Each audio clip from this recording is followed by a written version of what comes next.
Hi, I'm Linda Romanello with Post Magazine. Welcome to Post TV at the 2015 NAB show in Las Vegas.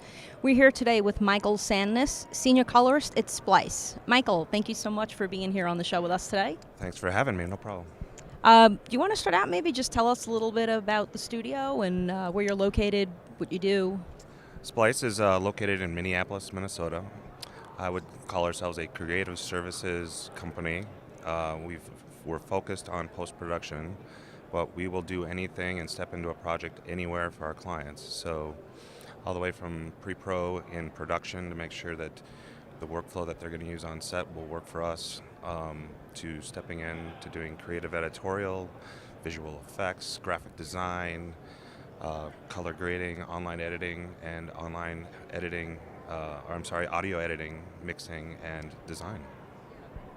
As senior colorist, do you want to talk a little bit more maybe about your role with the company? Yeah, and so my role is I will talk to a client before they shoot a project because they will want to check with me on what cameras they're going to shoot and how's that going to affect a color session. And a producer will ask me about how much time will a project take, because today's world is all about lower budgets and better results with that. So they'll ask me about how long will a session take, creative input, making sure that they do things right before they shoot it, all the way to when the project comes in. They come to me because they're looking for me to take their project to the next level as a colorist. So that's what I do for them. What are some of the recent projects that you've worked on? The most recent project I've worked on was a series for Committee Films that was aired on ABC called In an Instant, which was a docudrama about catastrophes that happened to people and they survived them. So it was a lot of fun. The story was told in first person from the people, from their point of view of the catastrophe. And the creative outlet for us was the show was reenacted. The catastrophes were reenacted, and we were able to really put almost a feature film style of production together for ABC.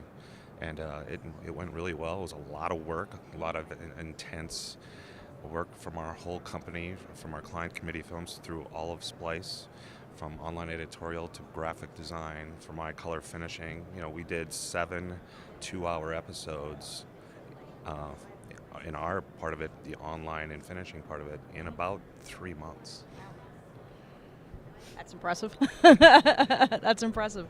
What are some of, let's say, your favorite tools that you use or rely on for the work that you do? I focus mainly in DaVinci Resolve as a colorist. I think it's, for obviously the price point, a great tool, but what it's really great as, it has freed me. I've used other systems where I was first a mechanic and an artist second. And DaVinci Resolve has freed me from being a mechanic and allowed me to really grow as a colorist. That is the focus of what I do in the room. It's not, hey, well, the system's down, or hey, I got to reboot the system, or hey, well, the workflow on this system's different. It's a workflow that works for everybody, and it's really fast and is easily delivered back to the other departments of our company. Or I'll do projects for clients where they just come in and want to color with me and then take the project and finish it on their own outside of Splice. So it has made my life better, so I can focus on color and less on the tool. Blackmagic actually had some advancements to it that they announced at the show this year. Yeah, well, one of their advancements that I'm excited about, they have this new color management. And for instance, on a show like ABC, it was shot on multitudes of cameras. So they did their interviews on one-sided cameras. The reenactments were shot on anything from Red to a Blackmagic pocket camera, and then they used stock footage. They used lots of different things, and Blackmagic has put in a new color science where you can define what color space all these cameras came from and where you want them to go, rather than try to chase them all so they look like they were meant to be put together. That'll make my job easier to actually make them look good together. And so I'm excited about that. Yeah. Yeah, no, it definitely was impressive stuff that they had over there. So, what is your main goal, for coming to NAB this year? My goal is this. I think it's two things. One, it's a technical conference, so I'm here to be more forward-looking. Ultra HD 4K is at our doorstep. We're getting it shot 4K. We need to be ready to be able to work and finish in 4K for our clients when they ask us. So I'm here to see where the industry is right now. I need to look at things like video signal scopes, monitoring. I need to look at where the camera companies are taking their cameras to the next step, because the first thing I get asked as a colorist, or I might ask a client, is what did you shoot it on? And so I need to be aware of what they might be shooting on and how that'll affect me. So I'm here to see those things. And the second reason I come to this show is we live in a digital world. I sit in a dark room all day, and I talk to other colorists via Twitter or user groups, and this is a social networking. I get to see them. There's a new event here called the Colorist Mixer, and it was like an old school NAB party. It was, hey, it's great to see you. I don't think I finished a conversation all night. And it just kept going, and then it was 1 o'clock in the morning, and half the people left because they needed to come work the show floor, and a lot of us colorists were still there, and it was fantastic. So for me, it's a validation of what you do all year, and to see your peers and see how they're doing and hear what they're doing and tell them what I'm doing, and it helps you feel good about where you're at in your career. I was curious about some of the outstanding products that you saw so far. I know we spoke earlier. We were talking a little bit about the 4K reference displays. Right. So, well, it's really interesting. There aren't many 4K reference displays. Sony is showing theirs, and it's a fantastic looking screen. One of the challenges I have is, my color suite is big, and so all these 4K reference monitors are relatively small.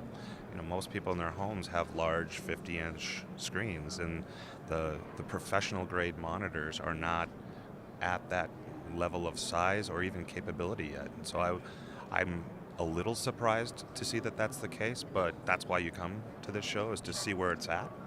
I also am excited about what the camera companies are doing. They're starting to introduce HDR. It's something I've been hearing about, so actually coming and seeing it and saying, wow, this is going to be fantastic. It's, we've seen 4K and we've seen 3D the last few years. To me, HDR is much more interesting as an image than any of those. And so I was excited to see that and take that kind of possibility home with me, and interested to see where it goes. I did see Canon's monitor. I did not know Canon had a reference monitor, and was pretty impressed with what that monitor is. The price points are up there still a little bit, but that, if we need to get involved and at that level, then we know where to go. And that was, I was pleasantly surprised to see a product from Canon like that. So, and kind of today I'm kind of just going through, and I kind of hustled on Monday to try to check out a lot of stuff, because I wanted to be able to check it out, and then if I had questions, maybe go back and just be like, okay. I mean, there's so much here. Sure. It's a bit overwhelming, and so I tried to, we had a group of us here from Splice.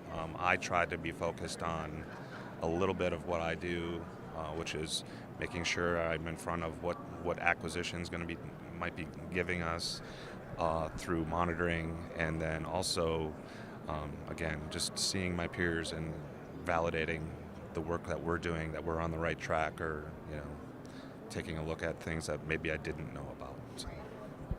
Michael, I just want to thank you so much for being here on the show today. We really appreciate you taking the time, and I want to wish you a great NAB. Enjoy the show. Thank you very much. Great to be here.